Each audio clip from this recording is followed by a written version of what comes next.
Assalamualaikum warahmatullahi wabarakatuh. Selamat datang di Antara Kisah.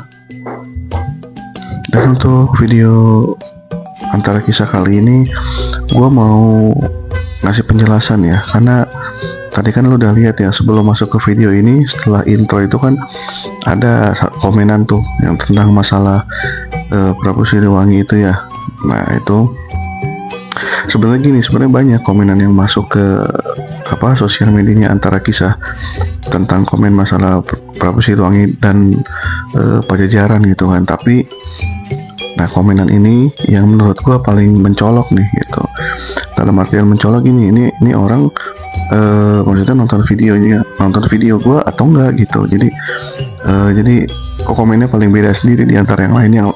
Antara yang lain ada di sosial media Antara Kisah yang komen ada masalah Pajajaran, cuman komen ini masih dalam batas maksudnya masih dalam batas ternyata seperti itu, begini gitu. Nah yang tadi lo lihat itu, ini satu komenan yang gua ambil, gua comot, yang menurut gua kayaknya ini paling harus gue jelasin gitu. Barangkali belum lihat sama belum dengar videonya Antara Kisah yang kita ngebahas masalah kerajaan Pajajaran dan Prabu Siliwangi gitu. Jadi gue tuh mau menjelaskan ke orang yang komen barusan ini adalah gini. Pertama, lu udah nonton video Antara Kisah apa belum gitu sampai full. Jangan dia nonton di episode yang ada yang Wira Sutawijaya tuh. Nah dia nonton yang itu, padahal gue pernah ngebahas jauh di video-video sebelumnya Antara Kisah yang belakang ya.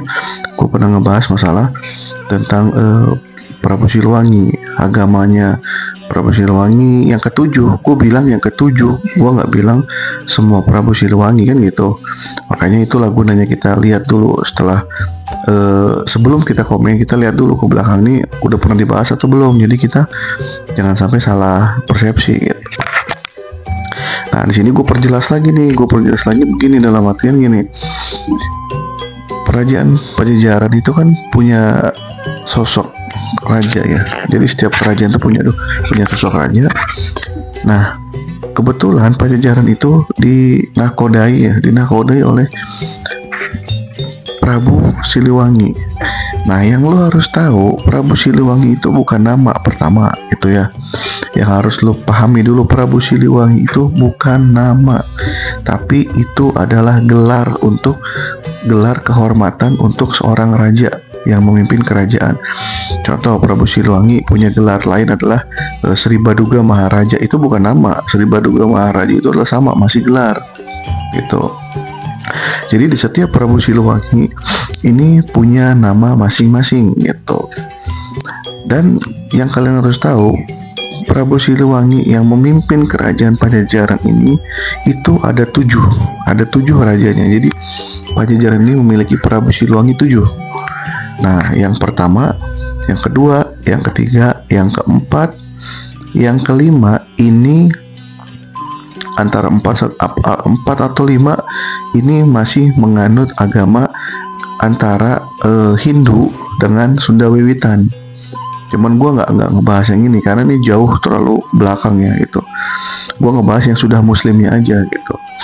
Jadi Prabu Siliwangi 1, 2, 3, 4 sampai 5 ini gue nggak tahu maksudnya 1, 2 atau 3, 4, 5 yang mana yang Sunda Wiwitan, menganut kepercayaan Sunda Wiwitan, mana yang beragama Hindu. Nih gue nggak begitu gue nggak begitu ngulik ke sana ya, karena maksud gue gini, gue ngulik hanya Prabu Siliwangi yang sudah memeluk Islam, karena kan Antara Kisah ini maksudnya gue lebih fokus ke sana gitu. Gue nggak fokus ke yang menganut agama Sunda menganut kepercayaan Sunda Wiwitan atau agama Hindu. Gue nggak ngebahas ke sana. Jadi yang lu harus tahu itu Prabu Siliwangi adalah gelar, Sri Baduga Maharaja adalah gelar. Prabu Siliwangi 1, 2, 3, 4 sampai 5 itu ada yang menganut kepercayaan Sunda Wiwitan, ada yang beragama Hindu gitu ya, karena waktu itu selepas kerajaan Kutai itu kan menganut Hindu ya,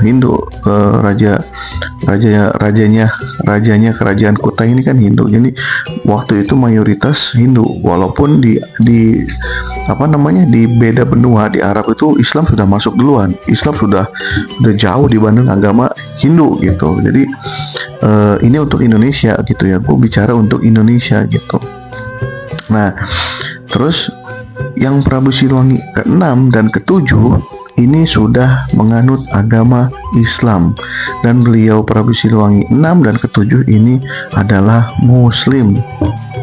Kan di komen dia bilang tuh sok tahu banget Suta. Maksud gue gini, Eyang Wirasutawijaya ini adalah salah satu pejuang agama Islam. Jadi tolong ketika kamu mengomentari atau membahas sosok yang berjuang di agama Islam, tolong jangan pakai sebutan nama kayak teman main layangan lo aja gitu kan. Jadi tolong pakai sebutan kata beliau ya, maksud gue gitu. Emang teman main layangan lo itu gitu kan. Jadi Eyang Wirasutawijaya ini adalah salah satu penyebar agama Muslim yang ada di kota Cimahi, khususnya daerah Cipageran gitu. Nah, memang jarak dari Eyang Wirasutawijaya sama Prabu Siliwangi ke-7 ini jauh banget gitu kan. Eyang Wirasutawijaya ini udah modern, ibaratnya beliau ini sudah maksudnya gini, Eyang Wirasutawijaya ini sudah ada di fase dimana kita dijajah sama Belanda gitu. Nah, beliau berjuang di zaman Belanda, sedangkan Prabu Siliwangi ini ke Pajajaran jauh ratusan tahun gitu. Tapi sejauh-jauhnya kerajaan Pajajaran itu tidak lebih jauh dari Nabi. Karena gini, karena info yang gue dapat 100% insya Allah valid gitu kan. Prabu Siliwangi ini yang ke-7 ya, Prabu Siliwangi yang ke-7 ini adalah tahu di Arab itu ada sosok Nabi Muhammad. Kalau nggak salah itu setelah Rasul wafat. Nah ini Prabu Siliwangi ke-7 ada gitu. Jadi mungkin kezamanan sama Prabu Siliwangi yang ke-6 gitu. Jadi Pajajaran tidak setua yang kalian pikirkan gitu, jauh sampai kayak kezamanan sama Nabi Sulaiman atau apa, itu enggak, itu terlalu jauh gitu. Kenapa gue berbicara tidak seperti yang ada di Google? Karena yang disampaikan dari Google itu, ini bukan gue yang berbicara ya, maksudnya info yang gue dapat yang insya Allah 100% valid ini adalah yang di Google itu sudah banyak dipelencengkan dan sama oknum-oknum yang berkepentingan di dalamnya gitu. Jadi maaf, gue tidak sejalan dengan Google, gue tidak sejalan dengan Wikipedia apapun itu. Karena apa? Karena info kebenaran di sana hanya 20% saja, 80%-nya adalah salah gitu ya. Makanya gue tidak percaya gitu. Karena apa? Karena jarak kita ini sama Pajajaran jauh sekali gitu. Jadi kita butuh info yang betul-betul valid. Karena gini, kalau di luaran sana mungkin hanya dari turun temurun, katanya gitu. Tapi insya Allah informasi yang gue dapat ini insya Allah 100% valid. Masih sejalur sama Ustadz Adi Hidayat yang ngebahas masalah kajian Prabu Siliwangi. Cuman di sana kan Prabu Siliwangi ini satu, nah, yang aslinya itu ada 7 gitu. Nah, setiap Prabu Siliwangi punya nama masing-masing gitu. Nah, yang gue bahas di sini adalah, yang gue bahas di konten gue adalah Prabu Siliwangi penutup. Gue nggak ngurusin Prabu Siliwangi 1, 2, 3, 4, 5 karena belum Muslim. Gue hanya ngebahas Prabu Siliwangi 6 dan ke-7 yang sudah memeluk agama Islam dan ikut andil dalam penyebaran agama Islam. Itu. Dan yang kalian harus tahu juga, setelah Pajajaran runtuh, menghilang di telan bumi kerajaan Pajajaran, itu muncul lagi sebenarnya kerajaan kecil. Ya, gitu. Rajanya ada lagi, nama rajanya pun masih ada akhiran dengan kata Pajajaran gitu. Cuma tuh nanti gue bahas di episode nantilah. Kalau subscribernya sudah banyak, kalau sudah banyak yang penasaran, nanti gue bongkar secara gamblang Pajajaran beserta raja berikutnya setelah Pajajaran runtuh gitu. Memang tidak sesuai sama yang di Google dan di Wikipedia, jauh. Kenapa? Karena kebanyakan salah dan katanya gitu kan, banyak yang dipelencengkan gitu. Nah, balik lagi ke tadi Prabu Siliwangi. Jadi si orang yang komen ini adalah kekeh gitu, maksudnya bersikeras bahwa Prabu Siliwangi adalah menganut kepercayaan Sunda Wiwitan. Iya betul, tapi kan bukan untuk Prabu Siliwangi yang ke-6 dan ke-7 gitu. Kalau Prabu Siliwangi 1 sampai 5 mungkin, tapi kan gua nggak ngebahas ke sana gitu. Jadi yang gua bahas adalah Prabu Siliwangi ke-6 dan ke-7, dan Anda harus tahu Prabu Siliwangi itu adalah gelar dan bukan satu orang. Kalau Raja Pajajaran cuma satu orang, pendek banget umurnya Kerajaan Pajajaran. Ya logika gitu ya. Karena Pajajaran tuh lama umurnya bos gitu, tidak sesingkat yang ada di Google gitu, ada di Google atau dimanapun media informasikan, itu nggak sesingkat itu. Pajajaran lama berdirinya karena udah memiliki rakyat banyak, pasukannya aja sampai di atas 70.000 pasukan perang, punya patih, punya penasehat, punya ini, wah punya banyak lah. Jadi Pajajaran umurnya tidak sesingkat yang kalian tahu seperti di Google gitu. Nah itu, ini gue kasih tahu ke yang komen ini, gue jelasin di sini sedikit gitu. Jadi ya mungkin Anda belum baca komenan gue gitu, belum baca dan menyimak video gue yang membahas masalah Pajajaran dan Prabu Siliwangi. Jadi itu tadi udah gue jelaskan ya, Prabu Siliwangi adalah gelar. Umur dari Kerajaan Pajajaran adalah tidak sesingkat yang ada di internet. Umur Pajajaran adalah cukup panjang gitu kan, karena sampai berganti sampai 7 kali raja gitu kan. Terus kalau menganut kepercayaan Sunda Wiwitan itu gue tidak tahu, karena yang gue tahu hanya yang muslimnya saja 6 dan 7. Mungkin ada 1 sampai 5, cuman gue tidak begitu paham gitu karena terlalu jauh jaraknya ke sana gitu. Nah gini, ketika kalian mau mengomentari yang, kan gue di sini berbicara tentang spiritual dan gue berbicara dengan sosok goib yang berbicara. Jadi bukan gue berbicara, jadi gue riset dulu, gue tanya dulu nih. Jadi sebelum gue riset berbicara di sini nih, gue riset dulu, gue tanya dulu ke sosok goib ini, betul nggak Pajajaran begini, betul nggak Prabu Siliwangi begini. Dan gue tidak nanya ke satu aja, gue tanya dari sekian belas atau gue tanya sosok dari sana, dari sudut sini, itu satu suara nggak? Dan ternyata survei yang gue lakukan semua satu suara, bahwa raja penutup kerajaan Pajajaran itu adalah Prabu Siliwangi yang ke-7 dan sudah menganut agama Muslim. Kalau kalian tidak percaya, kalian punya pendamping, misalnya nih anak indigo nih, silahkan kalian punya pendamping atau kalian bisa ngobrol sama gue, tanya Prabu Siliwangi itu ada berapa dan yang 6 ke 7 itu menganut agama apa, itu silahkan tanya gitu. Jadi gue gak akan berbicara asal ngomong tanpa ada bukti pendukung. Kalau kalian tidak percaya silahkan. Buat yang indigo misalnya nih, yang komen gue nih dia anak indigo, tanya, silahkan tanya ke sosok goib yang ada di wilayah Siliwangi Jawa Barat ini. Silahkan tanya, Prabu Siliwangi 6 dan ke-7 agamanya apa, tanya, pasti jawabnya Muslim.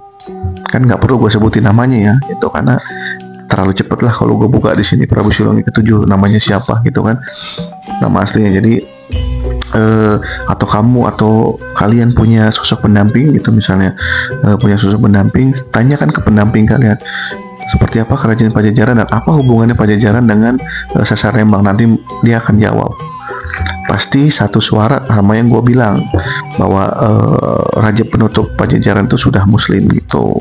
Dan kerajaan Pajajaran bukan kalah bertarung melawan Majapahit, tapi memang sengaja diminta dihilangkan agar semuanya selamat gitu. Jadi tidak ada pertumpahan darah yang terlalu berlebihan dalam pertempuran ini. Akhirnya saking bijaknya Prabu Siliwangi yang 7 akhirnya minta berdoa sama Allah dilenyapkan kerajaan Pajajaran beserta pasukannya. Jadi bukan menghilang Kesang Hyang Widi ya, itu tidak ada ya. Jadi nggak ada di kamusnya Prabu Siliwangi yang ke-7 menghilang naik ke langit itu kan, Kesang ini tidak ada gitu. Karena beliau yang ke-7 sudah menganut agama Muslim, otomatis kalau mau ke langit atau kalaupun mau pindah alam ke goib itu harus meninggal dulu, ada urutannya, harus wafat dulu, entah misalnya sakit atau ya seperti yang kejadian di Prabu Siliwangi 7 ini, beliau kan wafat beserta kerajaannya, beserta rakyatnya, beserta pasukannya gitu. Jadi ada proses perjalanan dari manusia wafat masuk ke goib gitu. Jadi tidak menghilang semerta-merta langsung bung masuk Sang Hyang Widi, itu tidak ada karena sudah muslim gitu. Dan begitu. Jadi mungkin itu ketika kalian berseberangan sama pendapat gue nih, nah kalian jangan nanya ke sesepuh, jangan kemana, jangan tanya langsung sama sosok goibnya. Tanya, kalian panggil sosok goib yang ada di Jawa Barat atau sepuh-sepuh sosok goib yang sudah menjadi goib ya di Jawa Barat. Tanya, liatin video gue nih, nih ada yang ngomong begini nggak, pasti beliau bakalan jawab iya, bahwa Raja Pajajaran itu ada 7, yang terakhir itu yang 6 dan 7 itu sudah muslim, dan Pajajaran bukan menghilang atau menjadi harimau, bukan, tapi memang sengaja minta dilenyapkan. Agar apa? Agar tidak ada pertumpah darahan dan tidak ada yang memuja-muja berlebihan kepada Prabu Siliwangi atau kerajaan Pajajaran. Karena apa? Karena Prabu Siliwangi ini sangat mengidolakan sosok Nabi Muhammad Shallallahu Alaihi Wasallam. Gitu. Silahkan tanya deh. Gue nggak akan berbicara panjang lebar. Silahkan tanya. Kalau kalian mau berdebat masalah ini, ya aku sih sebenarnya nggak mau berdebat ya. Kalau mau debat masalah ini ya kalian harus punya sosok goib yang bisa dipertanggungjawabkan juga dong. Jadi gue nggak mau cuma ngobrol kita sebagai manusia aja gitu. Tapi ada sosok yang lebih sepuh dari kita, yang tahu betul-betul sejarahnya Pajajaran gitu. Nah jadi begitu ya. Jadi jelas ya sebenarnya banyak ya masuk komen masalah kerajaan Pajajaran, cuman gue ambil satu yang paling mencolok gitu. Bukan gue mau melawan komenan, tidak, gue mau ngasih paham aja bahwa yang dikomentarin dia mungkin ada benarnya juga. Benarnya gini, dalam artian mungkin Prabu Siliwangi 1 atau sampai yang kelima ini menganut Sunda Wiwitan mungkin gitu kan, karena waktu itu kan belum muslim gitu kan. Tapi untuk yang ke-6 dan ke-7 gue pastikan 100% sudah muslim ya. Jadi lu kalau nyari cerita Prabu Siliwangi jangan dari Google, itu Google 80% salah, atau dari mana, atau dari TikTok atau apa segala macam, itu 80% salah gitu. Jadi kalau mau melakukan riset dengan betul, jangan cuma ke satu sosok, tanya ke berapa puluh sosok, lihat satu suara nggak gitu. Dan yang sudah gue lakukan adalah satu suara gitu. Makanya gue berani ngomong, makanya gue berani gue tampilkan di antara kisah. Kalau tanpa cerita yang benar ya gue nggak akan berani lah gue juga gitu. Oke, paling segitu aja ya. Jelas gue sini hanya mau mengklarifikasi aja. Dan tadi tolong sebutan untuk orang yang berjuang di agama muslim jangan dipanggil nama, karena itu bukan teman main kalian gitu. Itu kalau tidak ada perjuangan beliau-beliau ini, belum tentu kita bisa ada di bumi Jawa Barat, belum tentu ya gitu. Jadi tolong bahasanya pakai sebutan beliau, karena Eyang Wira Sutawijaya ini adalah beliau salah satu pahlawan juga, yang bisa dibilang pahlawan, ya pahlawan nasional, ya pahlawan agama Islam, karena beliau menyebarkan Islam di kota Cimahi, khususnya daerah Cipageran gitu. Makanya Eyang Wira Sutawijaya ini adalah salah satu sesepuh daerah Cipageran sana atas ya, daerah Kolmas ke atas sana, daerah wilayah, pokoknya wilayah Cipageran ini wilayahnya siapa yang nggak kenal Eyang Wira Sutawijaya gitu, termasuk goib sana itu tunduk sama Eyang Wira Sutawijaya gitu, dan makamnya ada di situ di Sentiong gitu ya. Mungkin segitu aja yang bisa gue sampaikan. Mohon maaf kalau ada salah-salah kata dari gue. Wassalamualaikum warahmatullahi wabarakatuh.